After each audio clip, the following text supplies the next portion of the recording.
Hello friends, welcome back to my channel. My name's Angel, and this vlog is kind of like impromptu. I was originally going to be filming this experience, but I'm meeting R F Kuang, and I feel like we need to talk about it.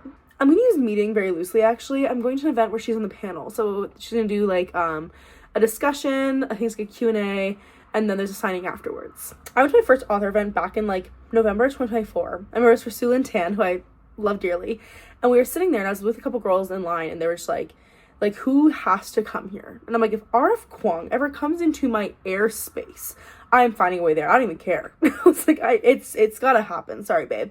She's easily one of my top, like, probably 3 favorite authors of all time. I think almost every one of her books I've read has been a 5-star. I read 5. I think I was gonna document this because truthfully, I know me and I know how I operate in public, and I'm probably gonna be able to get like maybe 10 seconds of collective footage for this vlog, because I get very anxious filming in public still. And I'm going by myself. I'm just outside my comfort zone, and so I'm sure I'm already gonna be able to, like, you know, sit there and also have the courage to whip out my phone and film, you know. But other thing too is when I woke up this morning, I wasn't sure I was gonna go because pretty much something happened 2 days ago, and I'm having a lot of anxiety about it, and I'm still very much not in a great space. So I'm very nervous about going to this event. However, we're gonna make it happen because it's R F Kuang, and baby, I'm gonna be there. I don't even care. The biggest issue I'm having right now is she's gonna sign 1 book. She's a busy woman. Okay, she's gonna sign 1 book. Listen here. So naturally I was like, okay, well, she's only signing 1. I'm not gonna read the Pop War trilogy, so I feel like I would want all 3 of those signed, not just 1, you know? Unless I had those like really beautiful special editions of the Poppy War, then I probably get the first one signed. However, I don't. I just have my paperbacks. So I was like, listen, the 2 standalones. This upside down. The 2 standalones, which one did she sign? Top rate of last year and the top rate of the year before, I think. I'm leaning more this way, but this one just like, this one was like the 5-star that shook me, the unexpected 5-star. I'll say like the first fantasy book I read in my adult life though, or one of. I gave it 5 stars, probably the first 5-star I gave actually. So I finished getting ready. I'm gonna hype myself up. We'll see what I get at the event. Like I said, I'm so sorry I don't get like too much footage at the event. I'm more so just filming this so that I just need to look back on this event for and like see how it went and all that stuff. I guess is kind of mostly kind of for myself to look back on, a fun little thing just to keep track of. Seeing your favorite authors is like a really big deal for a person who reads, so like I'm very excited about this. Pretty much like I said, with how bad the past 2 days have been also, there's a lot of like thoughts in my head about like if I was going to even go or if I was going to like just like forget about it and stay home because my anxiety was so bad. However, like babe, it's like I said already, it's Rebecca, so we're going. So I finished getting ready. I'm sure I'm going to give you guys a little fit check before I leave, but I guess I'll see you guys at the event. I really hope it goes good. I will, but doing things by yourself is scary. So I think I'm gonna bring both these with me in the car and then decide which one's gonna sign when I get there. Like think about it on the drive a little bit. I have a decent length of drive to like figure out which one I want to get her to sign. So I'm just bring both and then make a split-second decision and just bring one or the other, you know? Alrighty, let's go meet her, I guess.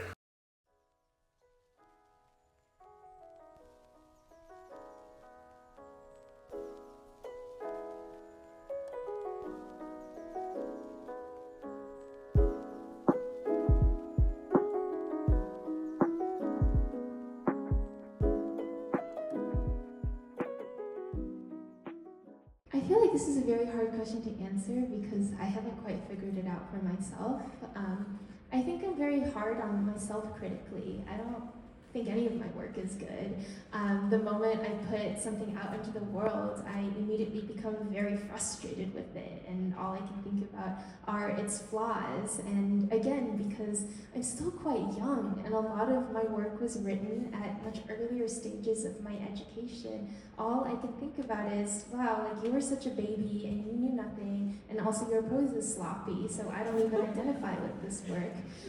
So I think I have the opposite, or I have the exact problem that you're trying to diagnose. How do you develop an attitude about your work where you're proud of it? Because I'm not proud of my work. I'm glad that my younger self did the best she could and it's out there, but personally I'm always chasing this disappearing horizon of a standard of craft, of mastery, of technique that I might never reach. And so if I have any advice, it's that being hard on yourself can be a very good thing In fact, if you're too proud of your work, if you think this is the best prose anybody could accomplish, you end up spinning your wheels and resting on your laurels, and you lose that edge that makes you keep improving and continuing to study. So the trick is to manage that constant hunger to grow and improve and write something better next time, to balance that with the practical need to just shove something out there, get it on an editor's desk, get it on a literary agent's desk. And the answer to that latter practical question is, just think of all the mediocre dudes out there, like, selling their, like, Wattpad fan fiction, whatever, like, pick up the worst book you could find at the bookstore and think, well, if that guy could get published, like, what's the harm in just shooting my shot out into the universe and seeing what happens?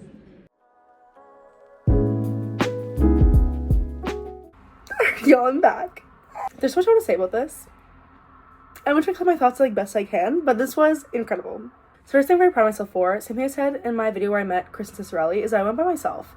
And I'm somebody where, like I said, I've hopped on a plane before and I've solo traveled and that was okay, but like the thought of like doing little like things like this by myself really scared me. Going somewhere, walking into like a building by myself, finding a seat by myself, all that things, like I just feel very odd doing those. But so I've now done 2 other signings. Both of them I went to solo. One I ran to people that I knew and I kind of like hung with them the entire time.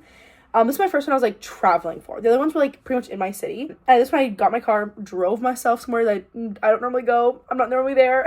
I found parking, I went in, I found a seat, and just like those like little wins were really great for me today, I think, to be honest. I think I really needed those. Let's get into Miss Rebecca herself because my god. I just didn't know about this festival before I went. So I'm not gonna pretend to be higher than everybody else. One know exactly what happened was I was on my Instagram and like an ad popped up going R F Kuang, Ontario, and I was like, clicked it. I never bought a ticket so fast. I don't know what I was buying a ticket for.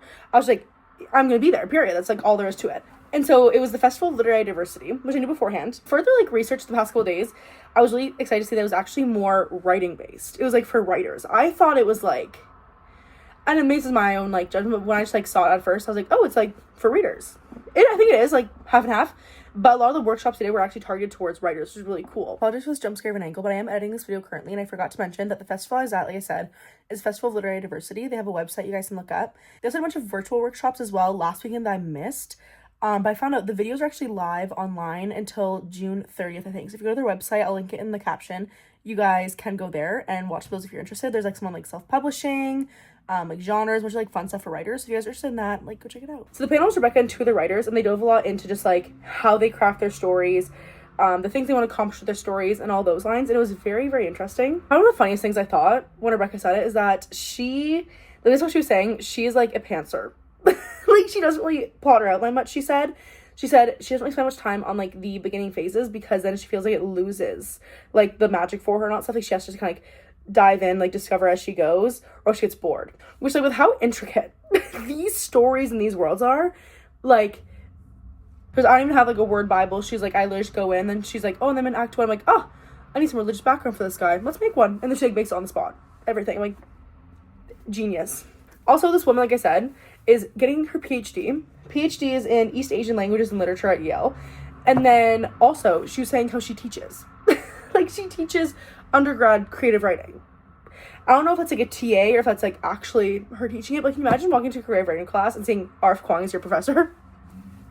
I'd die. So, I'm just like, how are you accomplishing all this? You crazy, crazy woman. One thing about Katabs that she said is that I also was kind of interested. Somebody asked the question again, like, you know, what worked for you beforehand? And she goes, everybody's really hung up on this. She goes, honestly, I wrote it that you can enjoy it even if you haven't read any of those previous works. She's like, if you want to, she gave a couple, like Dante's Inferno, obviously, Alice's Adventures in Wonderland, and a couple others.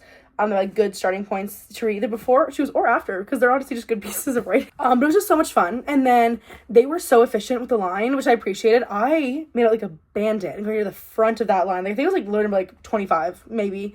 Which is incredible because I think it was like, it felt like it was a full auditorium. Like, it felt like there was probably at least 200 to 300 people there. I could be exaggerating, but that's what I felt like minimum. But so pretty much everybody knew, like, when you're outside the theater, the book signing was on this area. So everybody was like trying to come out this door. I was sitting kind of near this one. I booked my butt. I booked my butt out this door that nobody else was trying to fight over and made it out and around before everybody else even funneled out of this side. So I made out really good in line, not gonna lie. And these people were like a machine, okay? Because they were trying to get her in and out because like this signing's gonna take forever at this point. So literally, you handed the one girl your book, the one girl your phone. She slid the book the second the person was done, and she was already taking pictures. And it was like art, honestly. So it was like very quickly like a, hey, like I'm so excited to meet you. And like that was like literally it. But she had signed it. I did go with Babel. I would say I was going back and forth between getting Babel or Yellowface signed. As I said, Yellowface was like my tied for top read of last year, and I loved it. This one though, I honestly think is like one of my top rated books of the year before. And like I said, this is the first like fantasy book I read in my adult years. I rated 5 stars. So this book holds like a very special place in my heart. I just love it dearly. So yeah, I am sad the copy she signed does have like a little bit of damage on the bottom that it came with, but honestly, it's my copy, so it's okay.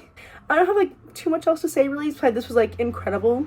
I'm really hoping she goes back for Catabasis and I get to see her again. Like what's kind of fun now too is that the past 2 author events I've been to have been very like writing focused. Like this one obviously I didn't know when I first bought the ticket, but like it is a writing one, which is incredible because like that's such good timing that I'm just getting into my writing now. Like I'm currently 15,000 words into my first draft, or I think 17,000 now actually. 17,000 words into my first draft. Things came like a really great time. I actually first got like a story idea and I first wanted to start writing was right when I went to go meet Krista Sorelli, and she and her talk, it was like a lot of writing focused questions in that one too. So this is like been a really fun time. Maybe my favorite day ever, to be honest. Like this is incredible. Like literally top 3 authors ever. My signs, like up until like 3 months ago, that's an exaggeration. Up until like 6 months ago, I had 0 signed books, and all of a sudden now I think I got like 6, 7, I don't know. 3 of which are like personalized, so pop off. But I'm growing these guys. Keep coming near me and I will keep coming to your events, I promise. Except for Abby. When Abby Jimenez came, I forgot. Imagine forgetting that Abby Jimenez came near to where you live. Imagine forgetting that. I was so mad. And that was the one for you guys saw online where like the fire alarm went off and the firefighter showed up. I'm like, am I on punk right now? Because actually how I remembered is I saw a video on my For You page and I was like, I'm supposed to be there. And I wasn't, but it's okay. It's okay. It's okay. Anyways.